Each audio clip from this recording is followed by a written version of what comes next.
तोहफा है। भगवान ने आपको ये जीवन तोहफे के रूप में दिया है। ये तोहफा हाथ खोले बाहें पसारे आपका इंतजार कर रहा है, पर आप भी अजीब जिद्दी हो, एक हाथ भी ऊपर नहीं उठाते हो। इसलिए पढ़ना है कि ये जो खूबसूरत जीवन है इसको पूरी तरह से हम खुशी खुशी जी सके।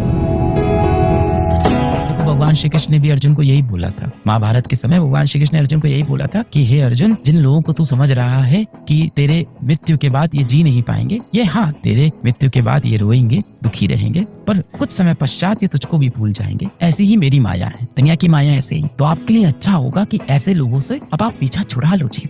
क्यों चीजों को इतना जटिल करना है? आप बहुत होनहार थे, आपको याद है आप कितने होनहार थे? आप बचपन में कितना अच्छा कर रहे थे अपनी पढ़ाई में, अपने खेल में। हो सकता हो आप बहुत अच्छे ओरेटर थे, स्पीचेस देते थे, आप बहुत अच्छे से खुद को रखते थे, हमेशा बाल झाड़ के खुद को ग्रूम करके रखते थे। क्या हालत बना ली बेटा आपने, किस चीज के? इसलिए भगवान श्री कृष्ण ने आपको ये जीवन दिया था। जीवन में प्रेम करना बुरी बात नहीं है, प्रेम करना बहुत अच्छी। आपके जीवन में भी ऐसे कई लोग हैं जो आपको बहुत प्रेम करते हैं, जो आपसे समय समय पूछते हैं कि बेटा रात का खाना खाया कि नहीं। जब आप उनसे बोलते हो कि मम्मी एक रोटी दे दो, तो वो 2 रोटी दे देते हैं। जिनसे आप जितना भी चिढ़ के बात कर लो, जितना भी गुस्से में बात कर लो, खुद आके आपसे कई बार माफी भी मांग लेते हैं। क्या हुआ, मुझसे नाराज हो क्या बेटा? जाहिर सी बात है कि वो आपसे बेतहाशा प्रेम करते हैं। तो ऐसे लोगों से प्रेम करो ना। यही है, आप सब जो मेरे से इतनी क्वेश्चन पूछते रहते हो, इन सब का जो सोल्यूशन है इन्हीं बेसिक चीजों में आप बचाओ। मैं यहाँ कोई स्ट्रेटजी लिख दूं मोटिवेट होने की, यहाँ कोई मैं मोटिवेशनल ज्ञान आपको दे दूं, उससे आप मोटिवेट हो जाओ, वो एनर्जी आपके अंदर 1-2 दिन रहेगी। बात आ गई है जो सत्य है वो सुनने की, उसको अब समझने की। अपने जीवन का सत्य समझो। कब तक इन चीजों को इग्नोर करते रहोगे, इन चीजों से भागते रहोगे? नहीं चलेगा ऐसे काम। बात आपको रीजन चाहिए, कारण चाहिए कि मैं क्यों पढ़ाई कर रहा हूँ, मैं क्यों मेहनत कर रहा हूँ, मैं क्यों यूं भागा जा रहा हूँ, दौड़ा जा रहा हूँ। आपको इसके पीछे का कारण चाहिए। देखिए मोटिवेशन क्या है, ऐसे कोई पुड़िया में बंद करके तो मैं आपको दूंगा नहीं कि आप खा लोगे और आप मोटिवेट हो जाओगे। आपको कारण चाहिए कि आप क्यों इतनी मेहनत कर रहे हो,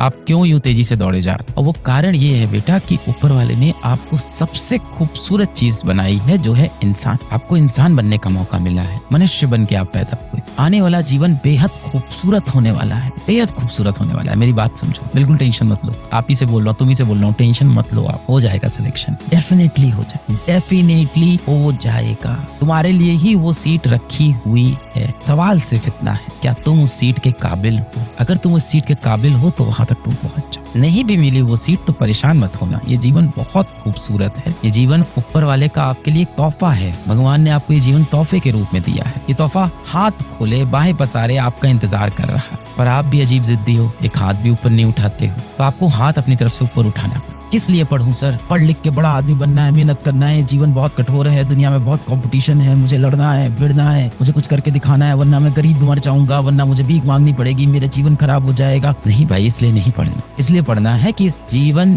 का मजा ले। इसलिए पढ़ना है कि ये जो खूबसूरत जीवन है इसको पूरी तरह से हम खुशी खुशी जी सके।